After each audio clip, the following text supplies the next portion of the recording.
Hello friends, कसे आहात तुम्ही? मजेत. तर आज आपण काहीतरी चमचमीत बनवणार आहोत. विदाऊट फ्राय केलेली ओल्या शेवची भाजी आपण बनवणार आहोत.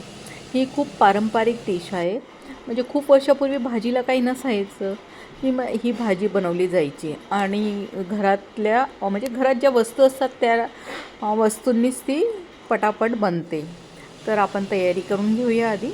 मी घेतला आहे 1 वाटी चण्याच्या डाळीचं पीठ आणि अर्धी वाटी तांदूळाचं पीठ घेतलं आहे आणि थोडी हळद घातली, थोडं मीठ घातलं आहे चवीनुसार आणि धने जिरा पूड आणि मस्त असं red chili powder, Kashmiri red chili powder, हिंग आणि ओवा घालायचा आहे.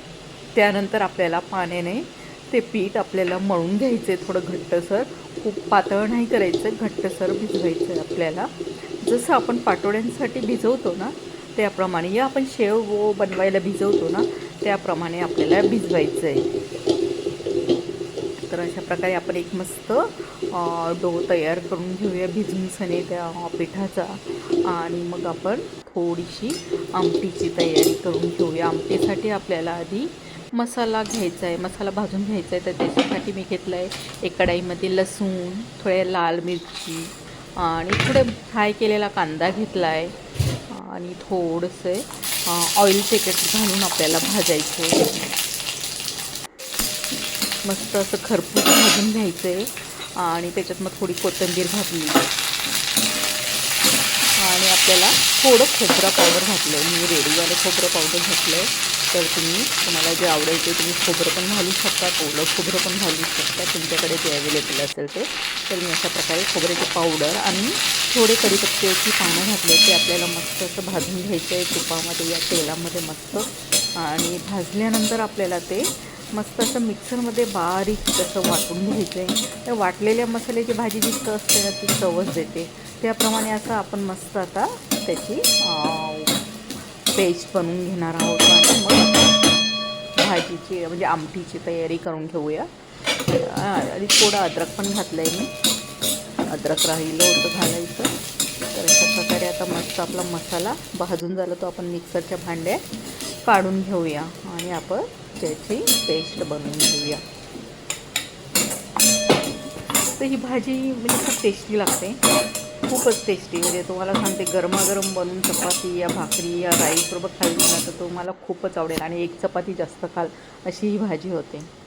तर आपण आता मस्त फोडणीची तयारी करून घेऊया. आपण त्या कढाईमध्ये कढाईमध्ये मस्त तेल घालायचं आहे. तुम्हाला जे लागेल कमी जास्त तुम्ही घालू शकतात. त्यानंतर आपण जो मसाला वाटलेला तो आपण मस्त आता फोडणीमध्ये घालून घेऊया आणि त्याला आपल्याला चांगल्या प्रकारे भाजून घ्यायचं आहे. म्हणजे भाजल्याने चव त्याची छान होते एकदम. म्हणून आपल्याला छानपैकी मस्त असं खरपूस भाजायचा आहे तो मसाला. त्यानंतर आपण त्याच्यात घालणार आहोत आता थोडे मसाले ॲड करणार आहोत. रेड चिली पावडर म्हणजे मी काश्मीरी रेड चिली पावडर घातली, त्याच्याने कलर चांगला येतो. आणि गरम मसाला आणि धनिया जिराची पूड घातली आणि हळद घातली आणि थोडं चवीपुरतं मीठ.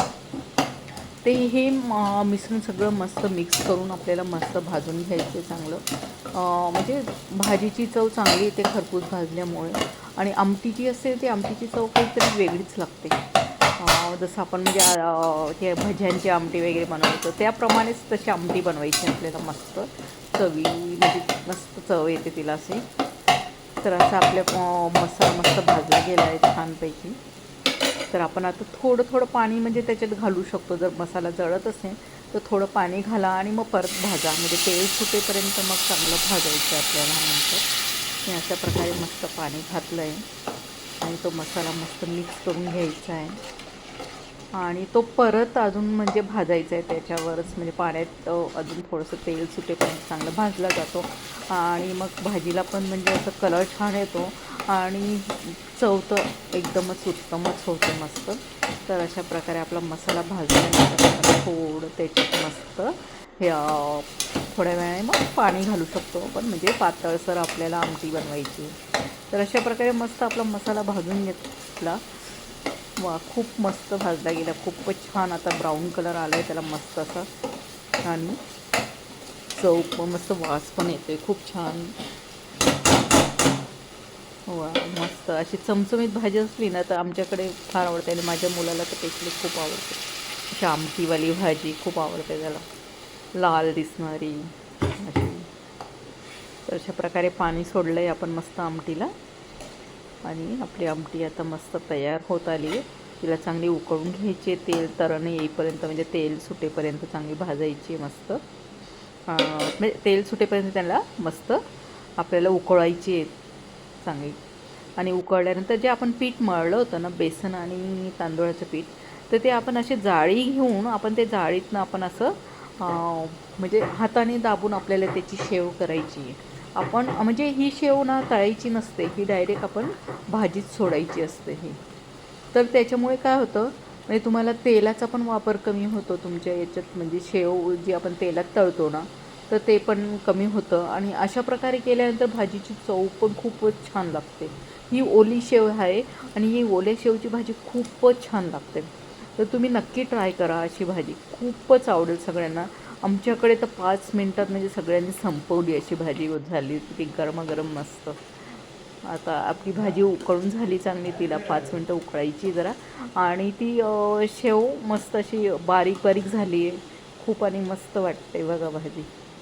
तर अशा प्रकारे आपण मस्त सर्व करून घेऊया. तुम्ही राईसबरोबर, चपातीबरोबर, कशाबरोबरही खाऊ शकतात. आणि हो, आवडली तर प्लीज माझ्या चॅनलला लाईक अँड सबस्क्राईब करा आणि ही भाजी नक्की ट्राय करा. तुम्हाला आता पावसाळ्यात भाज्या आणायला कंटाळा आला किंवा काय, तर तेव्हा नक्की ट्राय करू शकतात. And enjoy your day. Bye bye guys.